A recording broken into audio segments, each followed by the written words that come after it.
The conference is back, baby. It is our annual virtual conference happening October 14th through 16th, and it is made for design nerds and type lovers.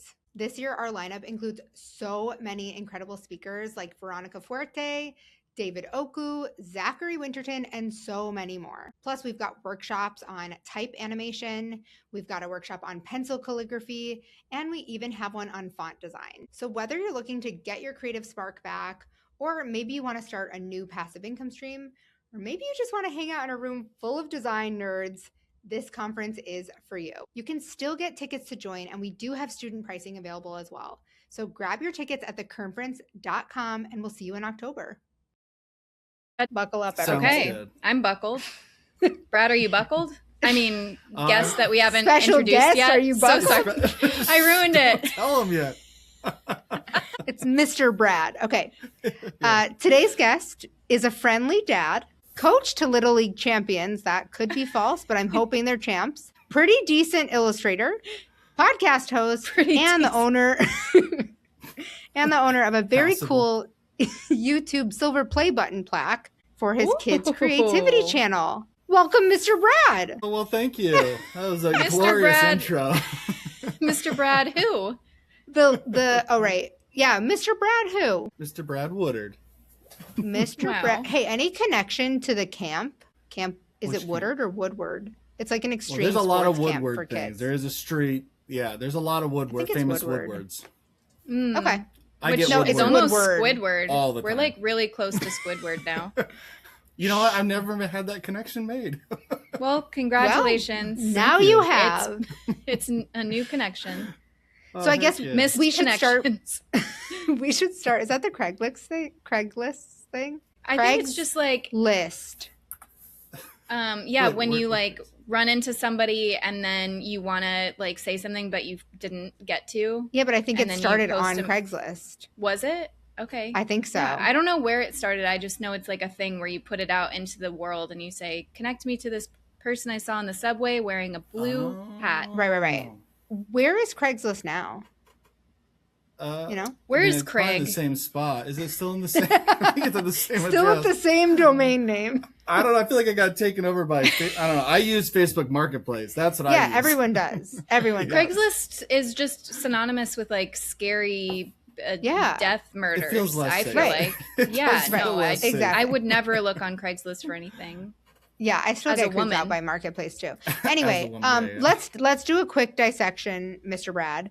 Yes. You are a friendly dad, and on your website it says It's been you're said. friendly as well. I think that's fair. What about Little League We'll be champs? the judge of that. Is it Yeah, Little I'll League? let Are your everybody- Yeah, we'll decide at the end of the episode. Yeah. Is it Little League, or are your kids older than that? And are you champions? Little Leagues, Mom. I told my son he was a champion, but it's not. Okay. Okay. Unofficial You just have to champion. tell them. Yeah. Yeah, That's what I tell my internal. dog. Internal. It's Coach Pitch. Yeah. Sure. Okay, They're all love it. champions. Coach pitch. Okay, great. Pretty good illustrator. We'll talk about that at some point. Podcast host. What's your I dabble. podcast? Oh, the podcast is Creative / Podcast. Love it. Yeah, And, we've been pretty on cool. it. We had a fun episode with y'all. That one did. did get Yeah. a little off the rails, so I'm expecting more of that. Yeah, we talked I about hope. getting bricked up. So Oh, if yeah. anybody's Oh. interested in that, go ahead and Did he get one? check Is he out that reaching for a episode. I got the brick. have you started using it? Yeah, I've been bricked for so many hours. Isn't that amazing? It's been dangerously so. No, just kidding. No, it's I great. think there's no, it's pills awesome. for that. There's pills. After 5 Okay. hours, you have to consult someone.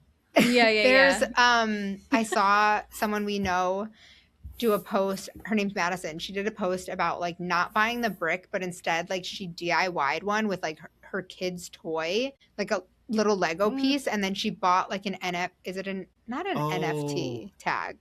Because I can't What is figure it it out because called? it doesn't plug in or anything. It's just like a. You just What tap. is it? Yeah, it's like a magnet. I don't know. I paid It's a tag. $60 It's for a magnet. Wait, what is it called? It's not NFT tags. No. NFC? No. What are they called? Oh, that's the football NFC. Oh, get No. 3 designers in Thought a it was room to talk about NFL. this kind of Are we talking about textile? I it sounds right. Just say any 3 letters. NFC. And we'll It's go with it. NFC. NFC. Oh. So they're microchip stickers, and NFTs are the crypto tokens that we should talk about those. But are those still a thing? Yeah, yeah. Every time we get together and NFTs are hanging out with Craigslist. You can only buy them via Craigslist now. I love that for NFT. I love that for all the people who are like, quit everything. Yeah. Get yourself. Anyway, I mean, some people got real rich off of that. Yeah, they did. Freaking monkeys. I don't know. Monkeys. That was weird. I would like to talk to someone about it because I never understood how it worked. Non-fungible. What are they called? Tokens? Yeah. Okay. Well, fungible. Anyway, it sounds like it makes me think of mushrooms, like fungi. Oh yeah. Oh, yeah. I like that. Where we're going with that better. Yeah, exactly. Mushrooms are cool. Like the toadstool ones in particular. Oh.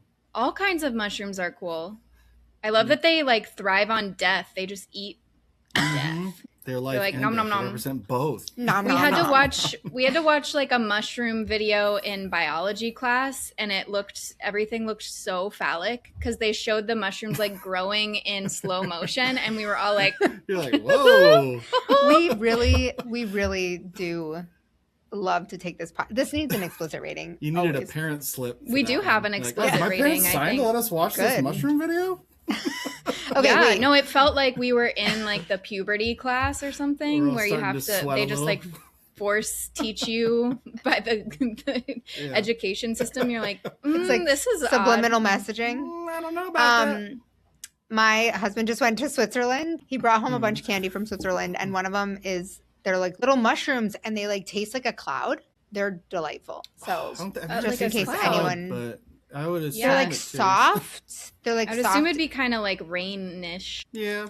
Yeah. Anyway, just thought everyone wanted to know about this candy. Oh, anyway, now I am thoroughly interested. Okay, I mean, I would love to talk more. I'd like to design for candy. Have you ever done that? Because you do own a design studio, and your wife's your business partner.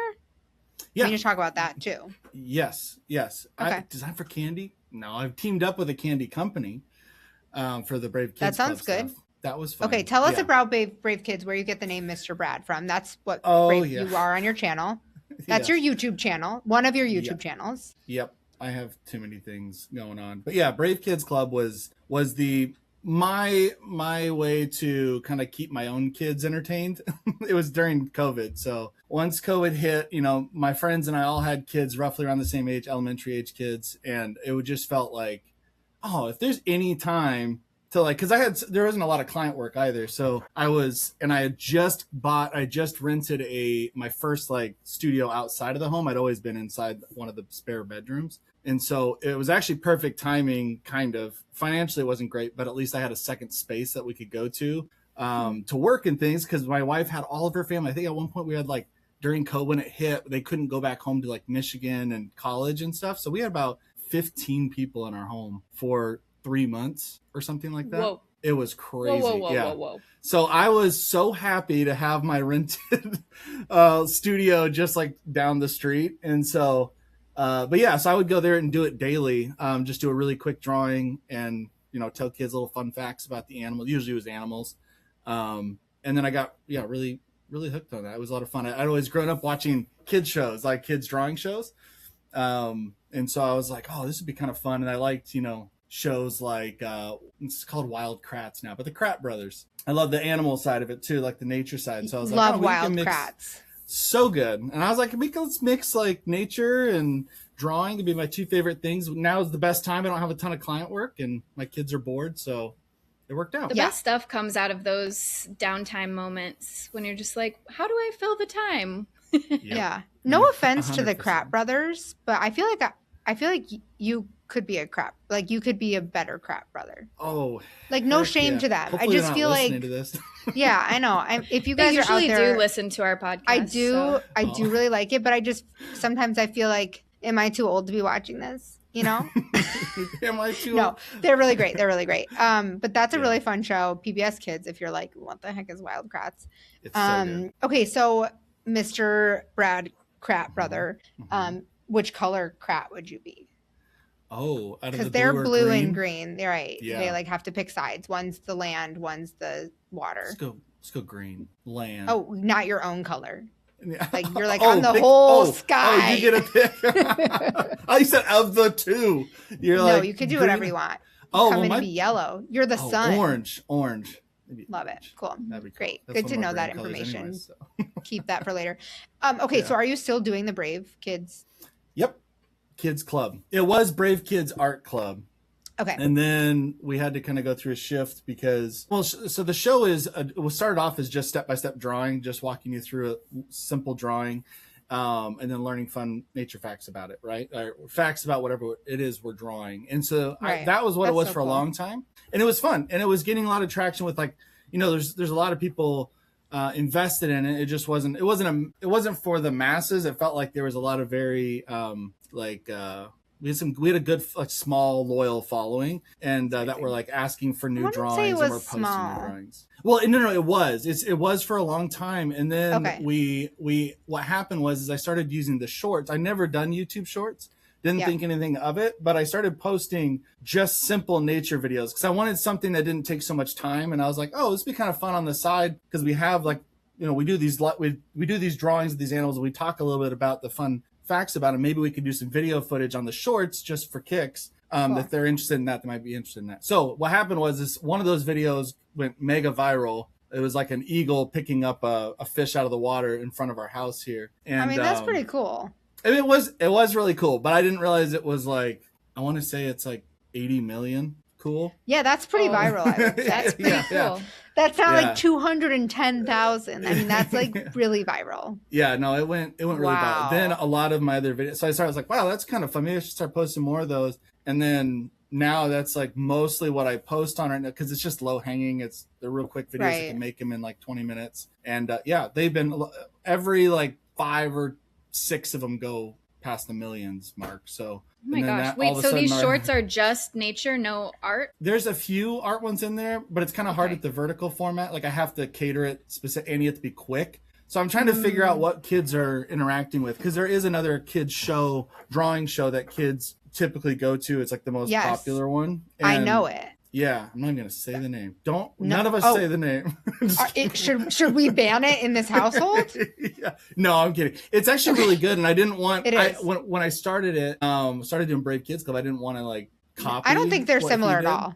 Yeah, I don't think you guys are similar at all. Yeah, I tried to make it different enough, and then it's easier, I think, for them to get a lot of views and things because they don't really show the structure of the drawing. They just have you follow the marks, and then it's a lot of pop culture stuff, so that stuff does really well. That's exactly what I was going to say. Is that I think it's exactly. I think that's one of the biggest things that I notice, even though we don't watch it all that often, is that it's very pop culture reference. Like if your kid is really into Minecraft, you could find something Minecraft, and so it's doesn't have that education or take away from it, but amazing, and it's definitely something I would recommend to people. But I do think you guys stand far apart. But do you think that the long form videos are just like not I mean, I know I also want to talk about your studio, but I find this fascinating. And I think people also like you found a little corner that worked for you and it's so different from what your like day job is. And so I think it's really interesting to hear about. Mm-hmm. No, yeah. I think it's, I was talking to Dustin, my co-host of Creative Slash, and whenever it's like business marketing, I'm trying to like, how do I kind of get this out there? I usually talk to Dustin first. He was the one that actually recommended, like at a certain point, he's like, let's drop the art part. He said, it doesn't mean you have to drop art like, as a thing that you're doing. He's like, just drop it in the name maybe, because then it's a little bit more, it caters to a larger audience when it's about nature. And if like the huge influx of people, like all of a sudden we're getting maybe 30,000 subscribers a month. Same, man. We can't keep them away. Right? Just kidding. Yeah. I'm obviously kidding. Yeah. But that was like when that started happening, we hit the 100,000 mark and then started surpassing that. Then it was like, okay, maybe we should just call it Brave Kids Club, and then we can do art, we can do nature, we can do science, we can do all sorts of things. Like it didn't limit us as much.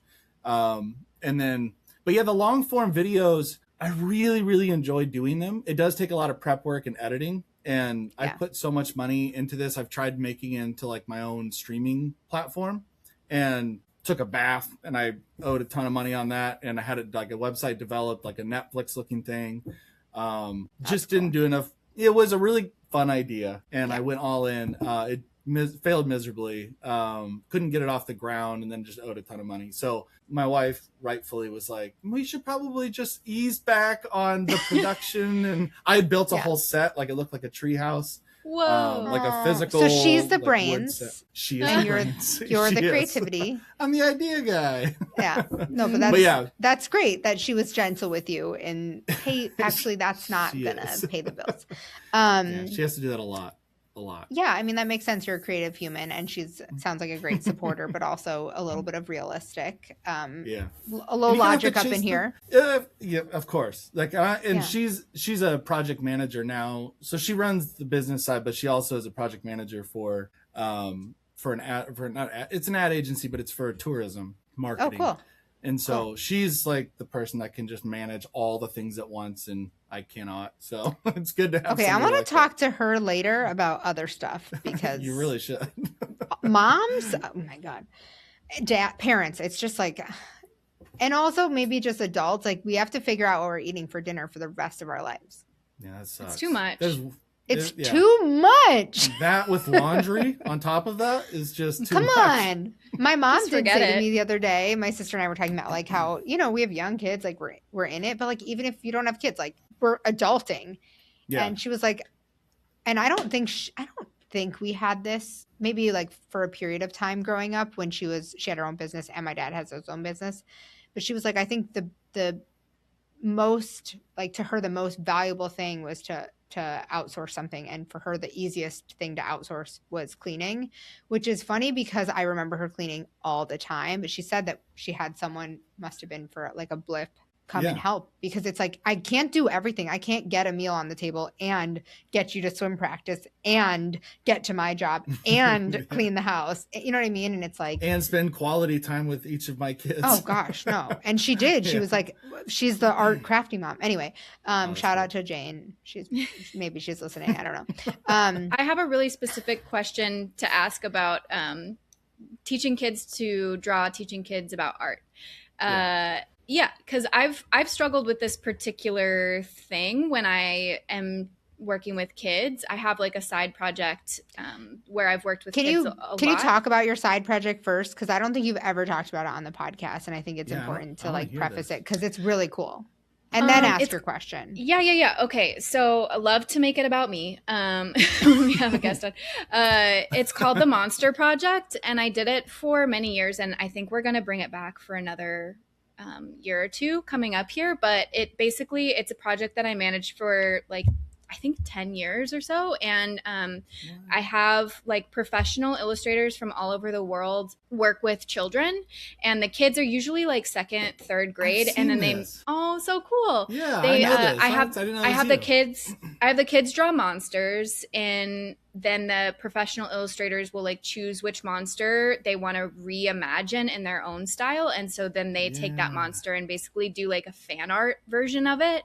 And then I bring it back to the kids and I show them how their ideas can grow, and like show them that a professional artist was like that inspired by their art to make their own version of it. And then the kids just get really stoked and excited about their creativity, which is like such a fun project. And I love to do that. But when I work with kids sometimes in the classrooms, or when I'm like, maybe a friend is like, I have a daughter and they're really interested in art, but they're like a little bit of a perfectionist, and how do I deal with that? I find that like I really struggle with the difference, or like getting it into the kids' head that they can, like showing them, here's how you draw a rose, like step by step, but then also get them to kind of veer off and do their own thing. So I'm curious how you do that, especially because you kind of came from that space of like, here's how to draw a dinosaur or like an eagle or whatever you're showing. Like, how do you do that and at the same time encourage them to explore their own version or their own creativity within that? Well, I have a thought too. It's a really good question. It is a good question because it's something I thought about quite a bit, because I was thinking back to, so Mark Kistler is the one that Imagination Station is what I watched on PBS growing up. And, and I loved, and I think it was called like not the Lost City or something like that. He had another one, but one thing I really enjoyed was we would draw along, but I never felt limited to draw what he drew. And I was trying to figure out how how he did it, because you want them to feel inspired, but you don't want them to feel like they have to follow. That's my only criticism for that other YouTube channel we shall not name. Is his when it's following just like, he's like, okay, draw like a C shape and a this shape.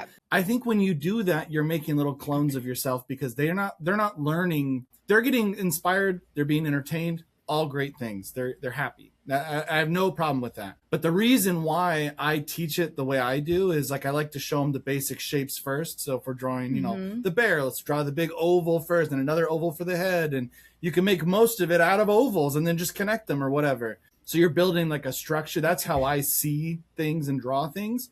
But if they learn the structure and you tell them, like, okay, when you look at anything, you can do these things. You can just look for the main shapes. You can make it. And then I always tell them, just look for, like, this is how I draw eyes. How do you draw eyes? Draw like whatever you want on there. And then you give them opportunities in the drawing to like have some freedom. So when I'm doing it, for example, so one, they know how, they have the structure and they can build whatever animal they want or whatever thing they want on their own. So they have the tools for that. And then also you just leave lots of opportunities, like, hey, what color is yours going to be? Maybe add your favorite whatever here, like add some cool flowers around this bunny, or, you don't have to give them all the answers. You can leave a little bit of space for them to do something on their own. And then the final thing is just once they show it to you, there's no right or wrong. It's just that's a really cool way that you did that. And then you focus. And if you don't want to like criticize things, what I do is I just hyperfixate on the things I like, the things that are right. Yeah, for sure. And then that's kind of the solution for me. That's really helpful. Good answer. I was just going to say another thing that I run into with when I'm doing the monster project and they're drawing the monsters is to try to get them away from the like TV shows or whatever that's in their head too. Cause they're like, a lot of times they try to, like, at one point it was all Five Nights at Freddy's or whatever, which I don't even know what that is, and my husband had to catch a lot of times. He was like, oh, this is definitely a video game reference or whatever. Oh, you didn't know that the drawing they brought in was an actual... No, so I started bringing him when the kids were drawing, and I was like, can you tell me when they're like doing this? Because a lot of times they won't tell you, or they'll like, so I had to be like, how funny. Oh, what can you add that's like your own to this character?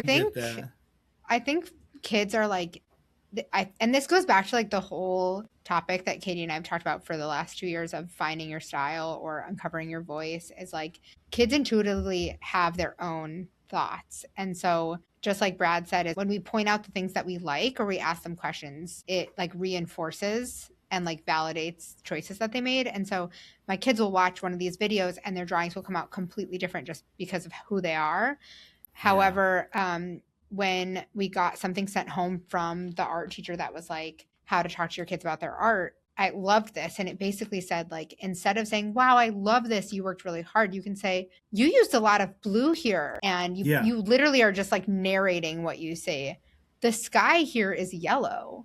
And tell me why you made this that is long. A piece of art. Honestly, that's like, what we need as adults. We need we wrote a whole book about finding who you are as an artist, and that's like most of the process is just being like, wow, I made the sky yellow here. Right. I wonder why I did that. Exactly, and pointing it out. And I think that they like naturally, I mean, both my kids are not perfectionists in that way. So I can't talk about like a kid who's struggling with that, like wanting to color in the lines or like my kids are like the more outside the lines the better.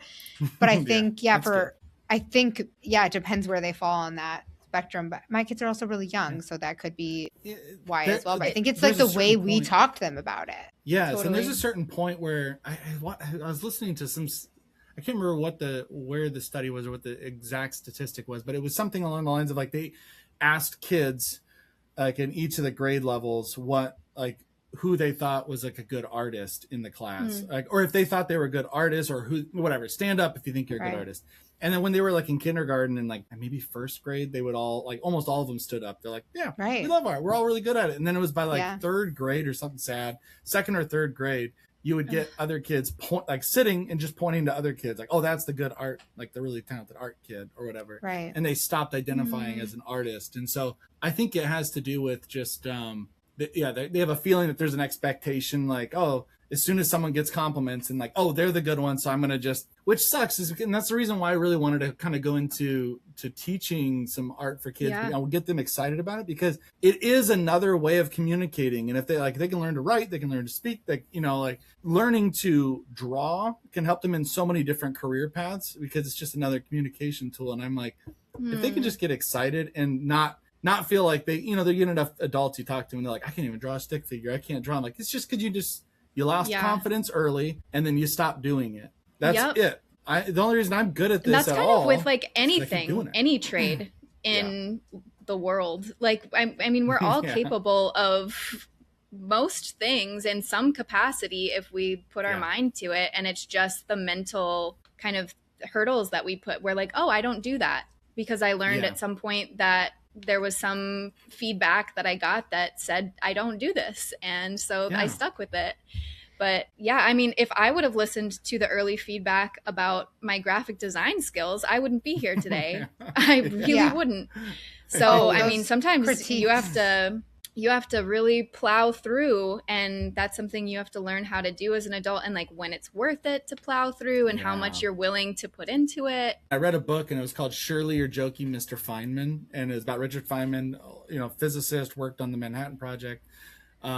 Anyway, it's a really, really good book. Highly recommend. Actually, listening Audible, I like to listen to books, and the Audible is great. The narration is great. But one of the things was, being a scientist and teaching, one of the big things for him is like he was a really good educator. He can simplify things so that anyone could understand it. And he had to kind of teach himself things. He felt dumb because he didn't learn the way everybody else did. But if he could take time with material and learn it himself his own way, all of us, he knew it. So he could pick up anything. But he wanted to get into art. He had an artist friend, and he decided that he's like, you know what, I want to learn how to communicate through art. I have some big ideas and feelings about, the cosmos or whatever, and I want to illustrate those, but I want to do it myself. So he was trying to teach himself how to draw and to paint. And he went to a class, and he said the art teacher was really fascinating for him because he's like, the art teacher wasn't criticizing people's work. He's like, the art teacher was actively looking for ways, like, for the good and trying to reinforce those things and not talking about the terrible aspects of the artwork. Now, in graphic design,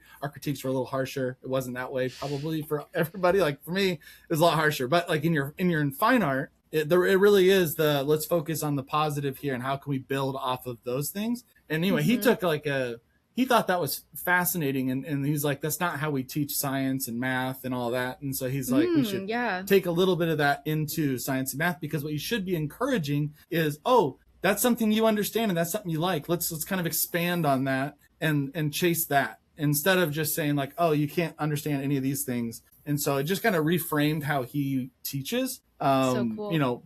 Physics and things. And so I was like, I thought that was kind of cool. And that's kind of the mentality, like I said, I like to embrace for teaching kids, is just like, let's focus on the positives, because they're going to chase us. That's what we say to adult artists all the time. If I'm talking about finding a style, it's like, you just have to put in a ton of mileage and then start seeing what patterns come back up, what tools you start to gravitate towards. How do you like to draw those eyes? Like, you just kind of like, I try to draw different eyes, but I always come back to this one. And it's like, maybe that's just how you like to draw eyes, and embrace that and then move on to the next parts, Yeah. How were you as a kid? Did you have that confidence in yourself, or was that something you had to work for? That was the only thing I was confident in.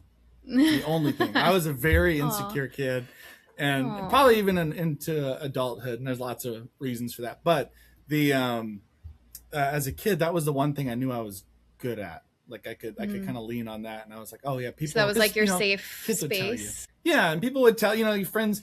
I got teased a lot in like elementary school. So when people saw me draw or create stuff, they would always compliment it and be like, oh my gosh, that's so good. And then that was like my moment of like, oh yeah, like I can do something. And so I really leaned into it. My mom was an artist as well, and so she really pushed it, and I was grateful for that, because I always had all the opportunity to learn all the different types of art mediums that I wanted to get into. So yeah, I really, as a kid, I was all in on art and sports. Those are my two things: outdoors and sports stuff, and just drawing, painting. And too. so what was your path into adulthood towards your career today? So what I'm doing today.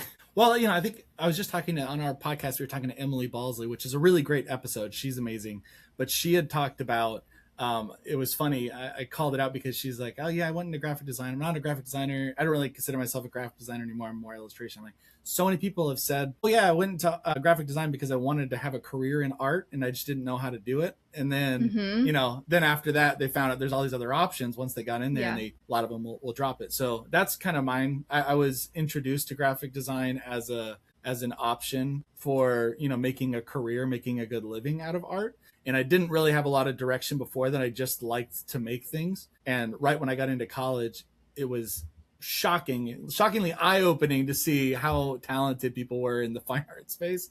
And so I was like, oh no, I don't know if I'm going to be able to like make a career out of this. And so it just, it's the small fish and, in a big pond all of a sudden when you were always, if you feel like you were the best in high school, you're like, oh, I was like all through school, I was always that. And then you're going with everybody who was the best in all their schools. So it was a little eye-opening. But yeah, I that's what I went into, graphic design. I'd also had a friend who was a family friend who already had a design studio, and I looked up to him quite a bit. So I remembered that. And I was like, okay, I'll try it out. And I loved it. I loved the structure. I love all, learning about typography. I love the history of design. I love all, and I still do a lot of branding work today.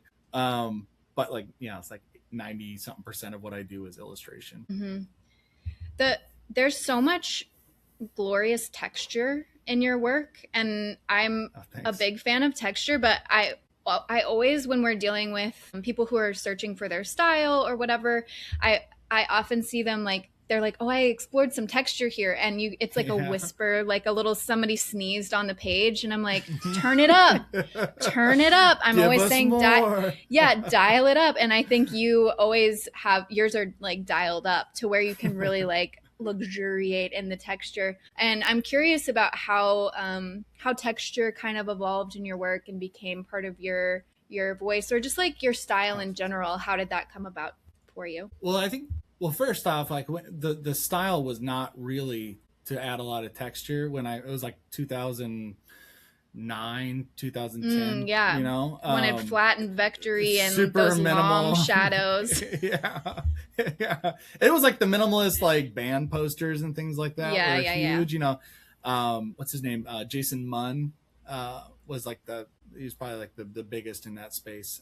Really talented, but there's a lot of knockoffs, and it was, anyways. Yes, I start off being a design, like going into design. You kind of like take away the textures in your work sometimes, right? Like because you're just like, well, especially when you're learning Illustrator and you just want to start building with shapes, and you're kind of learning how to build illustrations as opposed to just straight up illustrate them, draw them. And so for a long time, I felt like I didn't incorporate a lot of textures. And then I realized I could take my stuff from Illustrator, my vectors. Once I figured out how to do that and I felt pretty competent, I brought it into Photoshop, which I felt much more comfortable in. And nice. I realized I could start, throwing textures in on top of these shapes. And I was like, oh, I kind of like how that looks. And, and the more you're inspired by, I really like the mid-century era designers and illustrators. I feel like it's like the golden age of, the commercial art. And so I really gravitated towards a lot of those textures, especially like when you go like Art Deco, it has a little stippling. And then I like collecting old things. And so it's hard. You want to mimic what you're seeing. Like, oh, it just feels warmer. It just feels, there's just a little bit more life to it. I can connect to it more it's not just a flat thing on a screen. So pretty quickly I realized I wanted to like make my work feel a little bit more approachable and human. And so that was like the first way I could do it, just start throwing a bunch of textures. And I admittedly probably threw in way too many textures because I was experimenting at the beginning.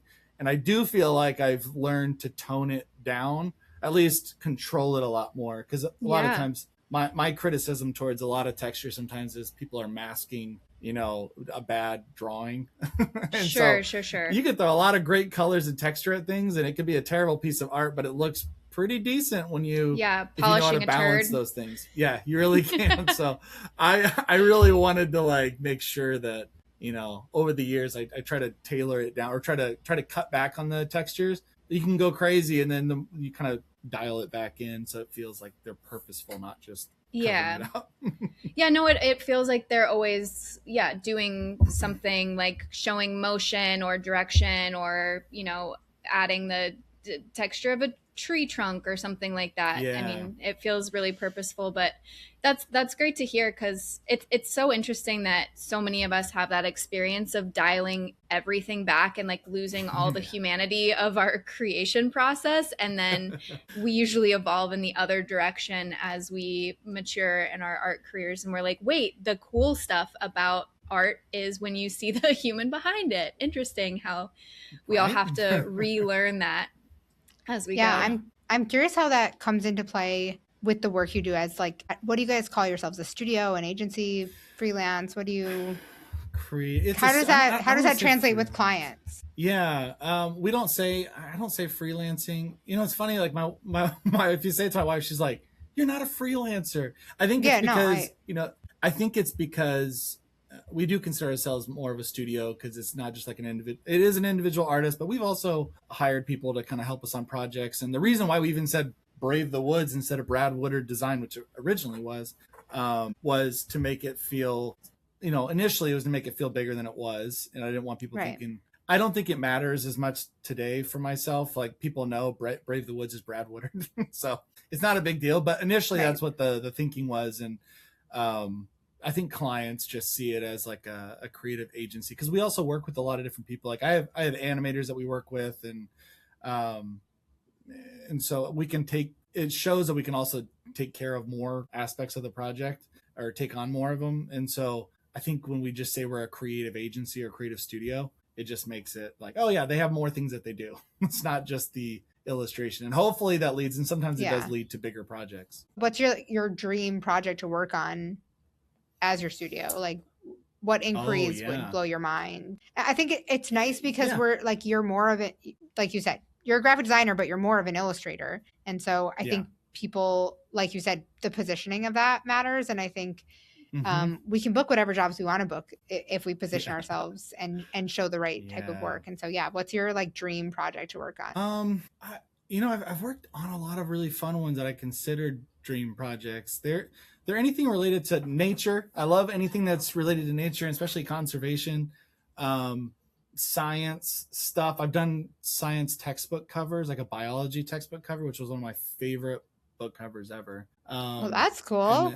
And I've done like little kids book on electricity, and a book on I can't remember what the other one was. Oh, like a space one, like astrology. That was through the, what do they call? What's the name of the Ladybird Press, which I think is an imprint of That's Penguin, cool. Maybe. But yeah, they anything where I get to do, because I collect, and you can't, in the back here, these are all like little science books and stuff that I collect about either natural sciences or things like that. So I love when people want to integrate just drawing something for the outdoors. That's like, so like, I honestly, one of the coolest ones would be like U-Haul trucks. You know how they do the different destinations on the sides of U-Haul trucks? Like, drawing those would be so much fun. I don't know. I feel that really sounds like lucky a perfect. I love that. I know. It's like, I feel like there's we've had a lot of opportunities at this point. We've been able to do a lot. So I really loved on your site how you had a tab that was just called fridge. Oh yeah. And obviously I clicked on it because I was like, what is this? But it was the things that you didn't highlight in the things that you didn't highlight in your portfolio, but they belonged on the front of your fridge.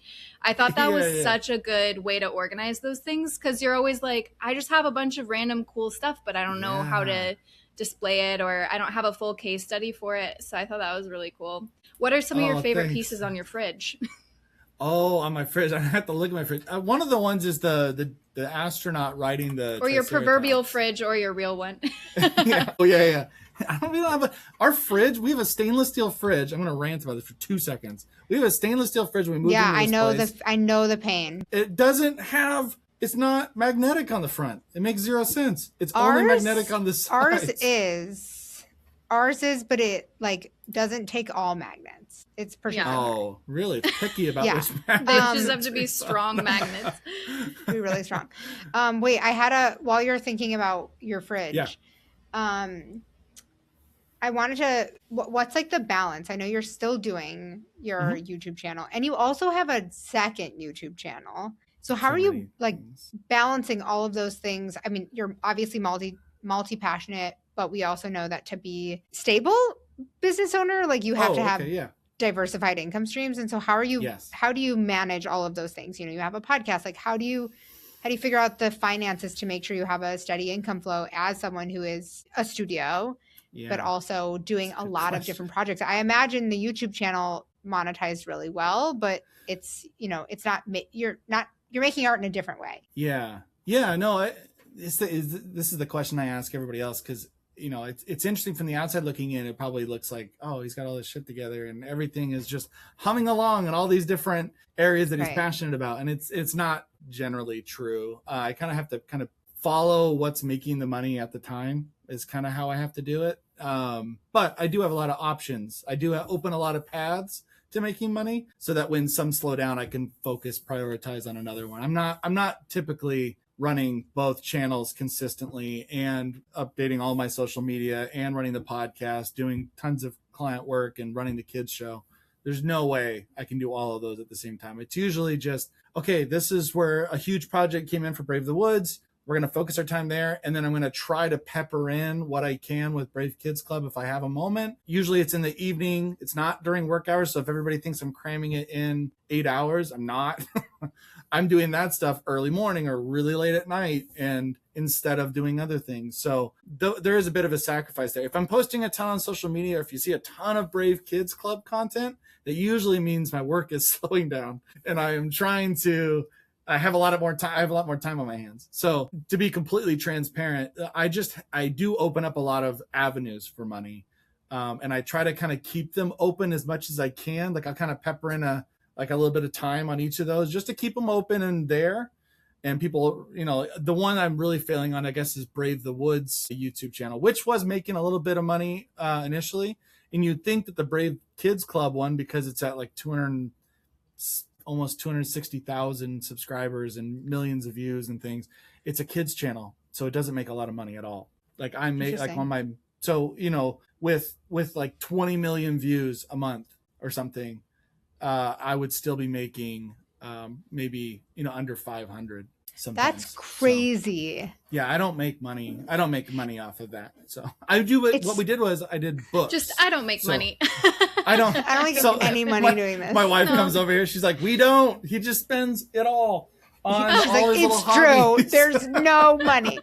He's always like, this will make so much money. It's so interesting because we get a lot of inquiries that are mostly BS, but people like thinking we're influencers because we have a platform. And it's like, we've literally been paid about 45 cents in the last 10 years from Meta. You know what I mean? Like, first of all, like we're not influencers. And I see the influencers sharing like the lifestyle, I guess, that they're living after, you know, having success, but like their job is to sell us stuff. Like their job is stressful trying affiliate, to go that right. route. And I don't want that. And I was talking to someone the other day. Neither does our audience. Our audience does not want that from us either. No, and like I am happy like if an influencer does put me onto a product, I want them to like make their commission, like get your bag for telling me about it. Yeah. But I don't want to do that. But it's just interesting that people don't really see the difference unless they're like living it. What I was gonna say is that I've been having this conversation with a couple of different people. I keep seeing people show up on Instagram saying like, it's been so long. I'm like, really, like, I'm so busy. Like I'm so sorry. I've been away from social media, blah, blah, blah. Yeah, I've done that. I like social media. I like the connection, but like, I sort of want to just be, and maybe I'll change my tune about this later, but I sort of want to be so booked that I don't need to ever use social media unless it's purely based out of like looking for connection. And that's not to say I'm only using it, like I'm using it for connection. I'm also using it as a marketing tool. But if I was more booked, it would be the first thing, or when I'm more booked, just like you said, it's the first thing to slip between the cracks. And I don't feel like bad in those moments. Right. And it's a really great marketing tool. Like I see some people who are booking because of the content they're creating on social media. Mm-hmm. I don't know financially if they're booking the jobs that they want or if they're booking content jobs. I don't really know. And it doesn't really matter. But I just like want to be, Yeah, exactly. And You have so to know what you want out of it, because I think a lot of people go into things, like, especially like you want to be a YouTuber. You know, it's cool. Right. Like, it's weird how kids see YouTubers. Like, when they know that I have like a play button, right. Yeah. kids are like, they'll They're tell like, my friends will "Oh." tell their friends. Yeah, they're like, go look in his office, he's got a play button. Yeah. They're like, no way. That's And- Mr. Brad. Yeah, that's Mr. Brad. They've never seen one episode of what I've done, and they don't even Right. care because I got that. It's a weird. I think there's something like a part of you, you know, whether you acknowledge it or not, like, is a larger part or not, but you feel like, oh, there's a little bit of fame involved in getting your numbers up and your following. And as an artist, sometimes that validates, you know, like, oh, I'm a good artist because I have that, but it's so not true. And like chasing stuff like being a YouTuber, it's I would say too, like, it's a grind. It's an absolute grind. And I don't necessarily want to just be down the path of trying to create content, because it also sucks the joy out of it for me when I have to record it all. I really, really hate recording it. I like editing. It just takes a lot of time, and when I could be making money doing something else. But that part of the process of being like, oh, here's a really authentic moment you're experiencing. Stop everything. We need to get the cameras out. We need to do this and make sure the kids are smiling. You know, I feel like that with like influencers. It's like, everybody clean up. My son, it would have to be change his outfit 100%. My youngest, he dresses like he's absolutely. homeless. And so, yeah, so it's just like, Same. Me all and of your this- son probably have the same wardrobe. Well, he's the youngest, and so we just stopped. Like, all the other ones, we curated their outfits. Right. We're like, oh, you know, we bought little. Did you though? this Because is your I've never style. We're like, let's we put a did. trash bag on this kid. No, I don't even I've care. Just have never clothes dressed on. them. And he's sorts Yeah, it out yeah. himself. You can tell the parents or the kids, I guess, like if you're in a room of kids, you could tell which kids have parents who are like, you must wear these Oh yeah, denim pants. And you're like, yeah. kids, remember wearing jeans as a kid? Oh. Like, no, we should be wearing the strap. Like, kids need to be Yeah. able to do a somersault Jeggings. at a moment's Yeah. notice. Like, Yeah. Heck who's yeah, wearing jeggings. jeans? If Well, you're they were wearing saying jeans, probably because they were durable. I mean, I'm right? wearing Like, jeans. yeah. Anyway, jean but yeah, jacket, you could too. totally tell. I know I'm wearing, as Katie pointed out earlier, I'm wearing a Canadian tuxedo, but it is my That's preferred fit. Anyway, Yeah. yeah, it's just interesting. And like we feel this like guilt if we're not posting enough, but the truth is like it's a tool. It's also a place for connection, but like there's a series I'm working on right now, and I wouldn't be doing it if I'm only doing it because I have the space to do it right now. I wouldn't have done it Yeah. if I had a really booked month where I didn't have time to create. So I saw it as an opportunity Yeah. to create a passion project and document it. And That's that should be fun. It's a privilege. Mm-hmm. That's a good reminder too for our imposter syndromes when we're like comparing ourselves to other accounts that are doing well. It's like, well, a lot of people would not be posting if they were like, you know, fully booked all the time or like, Slammed work. yeah. So it's like interesting. Even the people that were like, wow, they're doing so well on social media, like maybe they're thinking the same thing still. They're like, if I, Yeah. you know, I'd rather be Yeah. spending my time somewhere else. So good Yeah, reminder. who was it? Someone just posted. I forgot who it was. They just posted. I don't know if you guys saw it on our channel. We all have the same feed, but I forgot what the designer was, and he made he called out like all the influencer designers, design influencers, and then it I kind want of to made its see rounds. this. And then it I was wanna see like it. those, and then it was kind of like this. You know, a lot of the comments were like those who can't, you know, influence. Like try to do it. mhm. Who was it? Who was it? I didn't can't see remember. it. He's got the I big saw beard. it too. What's Yeah, his no, name? big beard. We've seen him at conferences and stuff. Yes. Oh, was Oh, it- man. No. No. I guess big beard doesn't really narrow it down for Yeah. designers, does Oh, it? he has a big beard.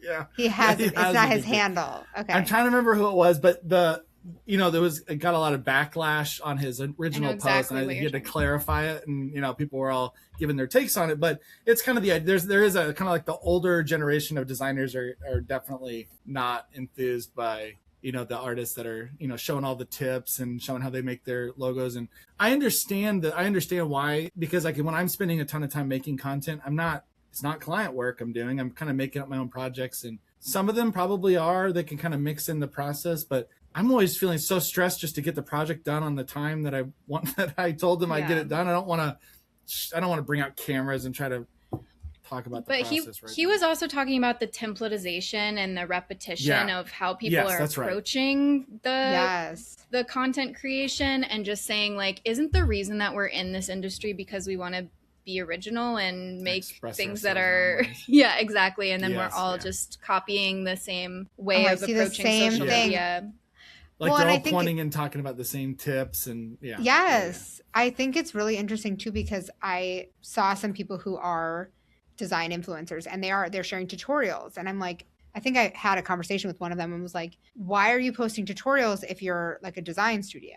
And they're like, "People hire me because they see me as an expert knowledgeable. in the Yeah. space," which to me like there was like a bit of a disconnect until they explained it, but it's like, yeah, you're positioning yourself as like, "Hey, don't design your logo like this, do it like that." So someone who isn't a designer, you know, the designers Yeah. are following, but they're not the ideal client. And so it's like, okay, I get it now, but then they're so busy making content, or at least I would be because Yeah. content takes Yeah. so long. Well, It's just one of interesting. I mean, it's a marketing tool. One of the first pieces of advice I got for my career that like really, really helped was from Nick Mazzani. I was at Letter West and one of the like lettering conferences that's really great.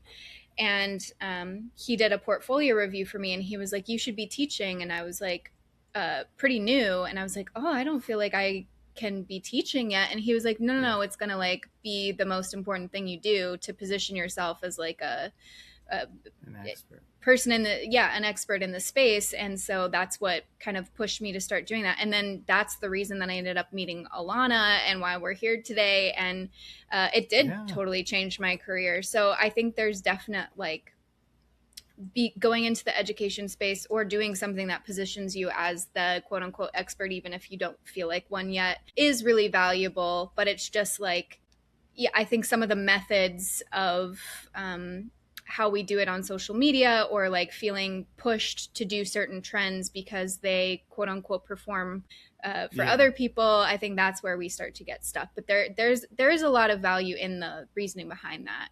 Choice. I agree. For me, there needs to be the intentionality there. Like you need to figure out what you want out of it. And I do agree. Like a lot of that stuff is so copy paste that they're all doing. Like, oh, if I act the same way, don't say anything, and just keep pointing at my computer and making these funny faces, it does well. I prefer everybody figures out their own path for that. But I understand. But the algorithm doesn't reward that, which is the whole thing. I know, but what you said about teaching, I think is so important because to establish yourself as an expert, because you can, I'm probably, not probably, I know I'm guilty of trying out a lot of these different methods over the years.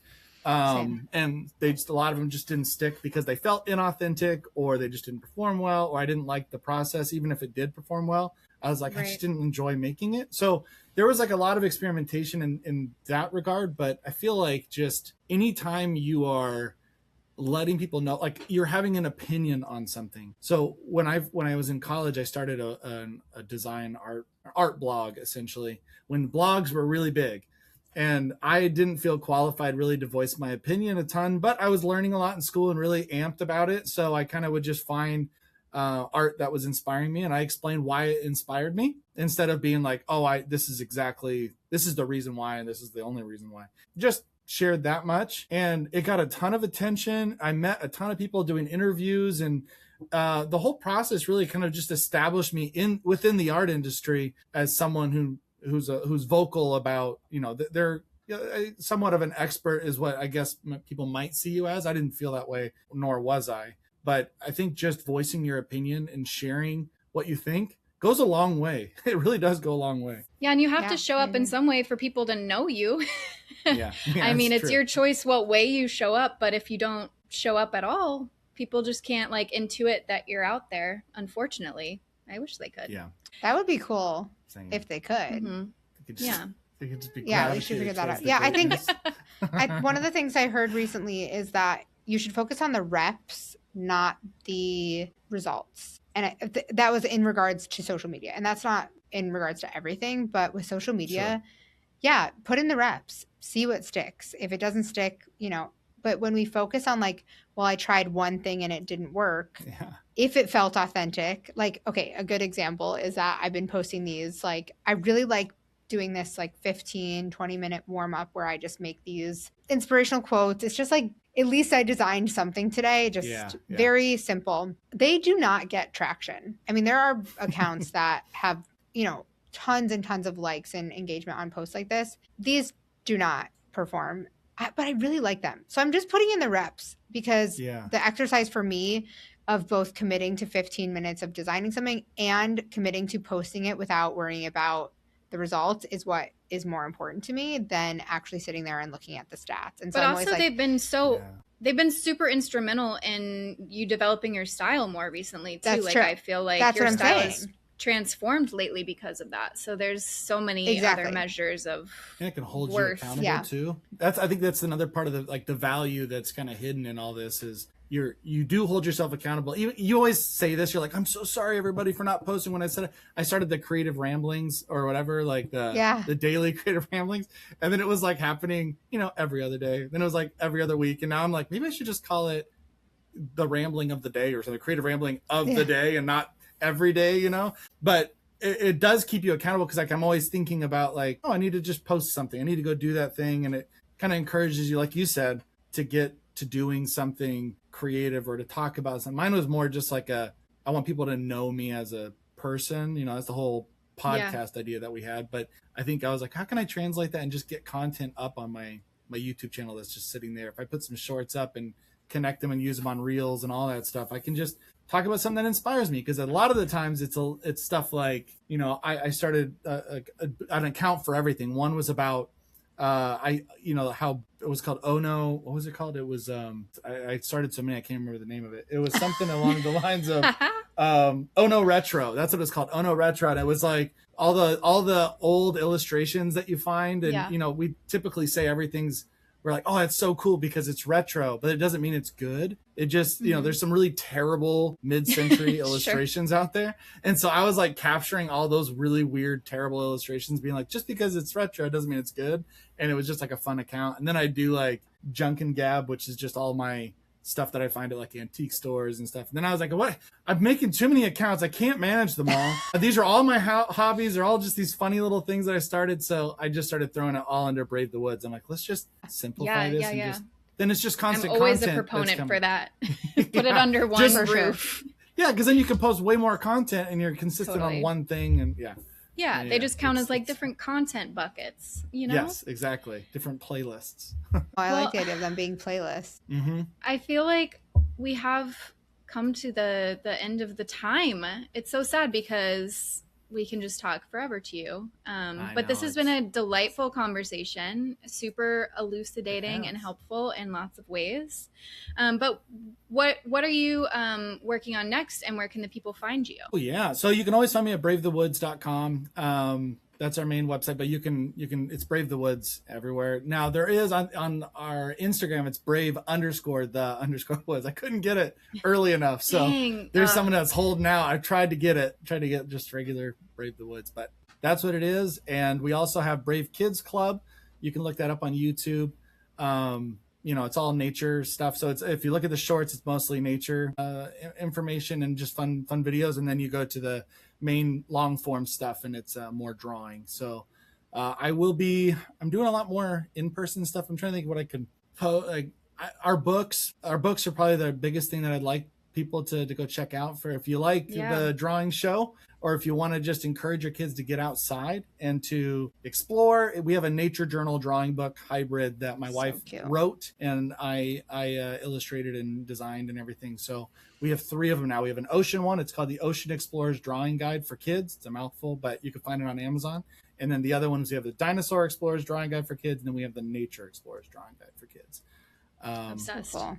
Do your kids think you're cool? Nah, most days I think they do. Most days. Okay, cool. Good for you. That's great. Days, That's awesome. Thanks so much for coming on. Yeah. It's always a pleasure to chat with you, and I can't wait to watch more of your videos with my kids. Well, thank you so much. This was fun. Yeah, thank you. All right. All good things. Sweet. Thank you, guys. What's good? Typography. Good type. Business stuff. What's good? Kerning. Good type. Letting. What's good? Serifs. Good type. Sans serifs. What's good? Saying words Good type. about drawing words.